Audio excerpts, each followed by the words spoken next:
Hey, it's Mr. Allred, and we are solving rational equations. We've got some more examples here.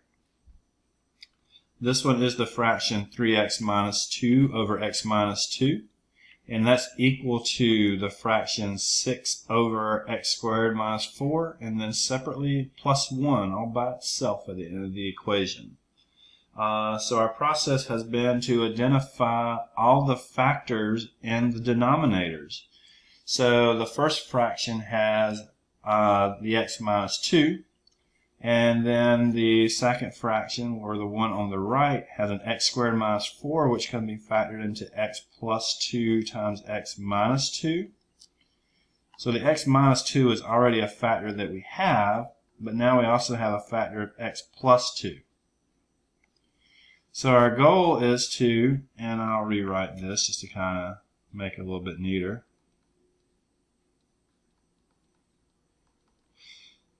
I'm just rewriting what I said.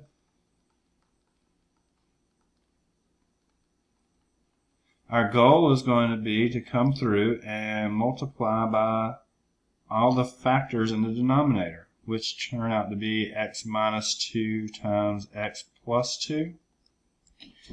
So in that case, I'm going to come through and I'm going to say my first fraction, 3x minus 2 over x minus 2 will be times x minus 2 times x plus 2, and I'll be able to cancel out an x minus 2. Then that will be equal to, on the right hand side, 6 over x plus 2 times x minus 2. And I'll be multiplying that by x minus 2 times x plus 2, which is going to allow me to cancel out both of those denominators. And the tricky part with this one is the plus 1 at the end is multiplied by the x minus 2, didn't pick it up, x minus 2, x plus 2. Okay, so I did get rid of all the denominators. Now let's see what's left here. What's left, and I don't have a lot of room here, is 3x minus 2 times x plus 2.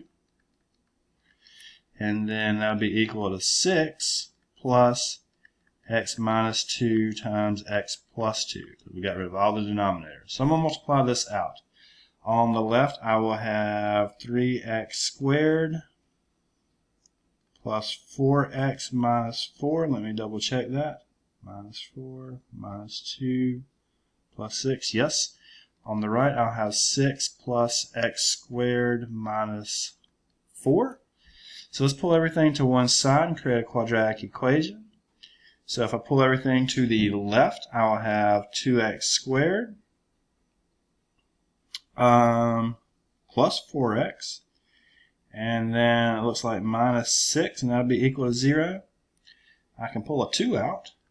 2 times x squared plus 2x minus 3. And at that point, I can factor x squared plus 2x minus 3 into x plus 3 times x minus 1. So my two potential solutions are x equals negative 3 and x equals 1, if I did that correct. And if I come back to the original equation, neither one of these causes a problem in the denominator. The two numbers that would have caused a problem are 2 and negative 2 from the factors. So this one actually gives me two answers. I could plug it in all the way through and verify that, but it seems like everything worked out very well. Okay, so factor our denominators to figure out what we need to multiply through by. And when we do that, we should no longer have fractions, which means we can solve it like a linear equation, like a quadratic, or something else that may pop up that we're not thinking about. Okay, but in the end, we should verify that our answers don't cause a problem. All right, the last example looks rather long here.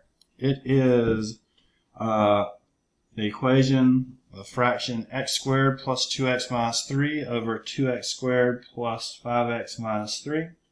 And that is minus the fraction x over 6x plus 3. And that is all equal to the fraction x squared minus 1 over 4x squared minus 1.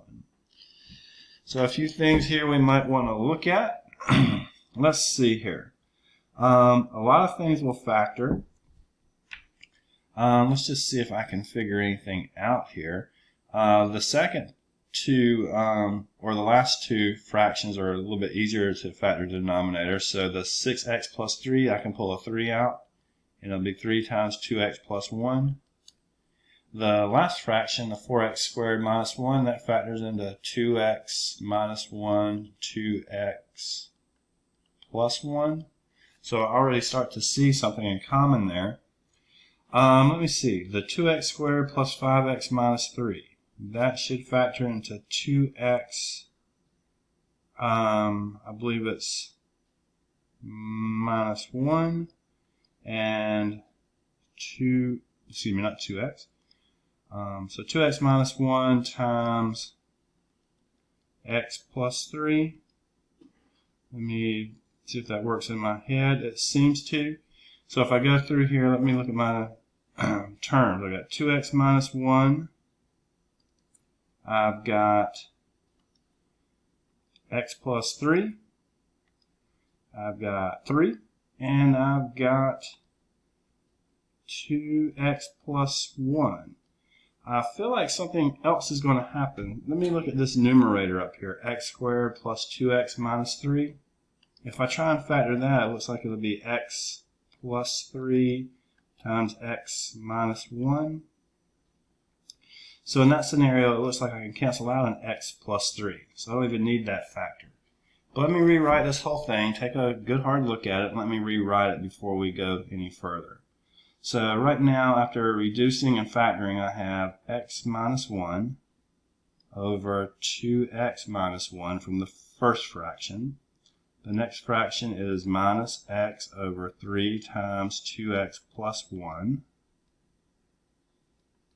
And that's going to be equal to, on the right-hand side, x squared minus 1 over 2x minus 1 times 2x plus 1.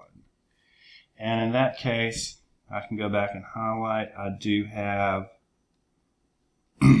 3 different factors I'm looking at. I'm going to use the blue on this one since the purple kind of hides it. But I got 3 different factors.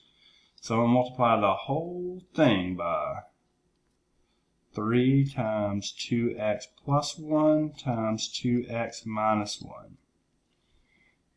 So let's see here. In the first fraction, let's kind of start simplifying this process a little bit. I can tell that the 2x minus 1 on the bottom will cancel with the 2x minus 1 on the top. So I'm going to have the x minus 1 that is there. I'm going to have a 3. And I'm going to have a 2x plus 1. And then the second fraction, minus x, a 3 and a 2x plus 1 will both cancel, so it'll be times 2x minus 1. And then on the last one, the 2x minus 1 and 2x plus 1 will cancel. So I'll have the 3 that I'm multiplying by times the 2x, excuse me, the x squared minus 1 that was already on top. So now I have a little bit to clean up, but I have no fractions. I worked that out. So let me see here. You can work this off on the side of your paper, but let's see here. I'm going to get 2x squared times 3, so that'll be 6x squared. Negative 2 plus 1, so negative 1 times 3, negative 3x. And then negative 1 times 3 would be negative 3. So I think that is correct. Negative 2, yes. The second one will be minus 2x squared plus x, and then on the right hand side 3x squared minus 3. So all that has to come to one side and collect. So 6x squared minus 2x squared, and then minus 3x squared when I bring it over will just be x squared. Negative 3, let's do this. Let's say these 3x squareds, when they come over, are like terms. The x's, I have negative 3x plus x, so that'll be negative 2x. or minus 2x. And then what's left is minus 3 on the left and minus 3 on the right, so they will cancel out. So it wasn't as bad as I thought, but I get equal to 0. So x squared minus 2x equals 0. That's not bad. X squared minus 2x equals 0. So I can pull an x out. X times x minus 2 equals 0. So I get two potential answers. X equals 0 and x equals 2. Let's go back and see if these work. So if we look at all the factors we had, okay, which were 2x minus 1, x plus 3, 2x plus 1, if we plug 0 in, it doesn't make any of those 0. And if we plug 2 in, it doesn't make any of them 0. So neither one of them will make this thing undefined division by 0. So both work. So that's a little condensed version of what looks like a long problem. All right, lots of work.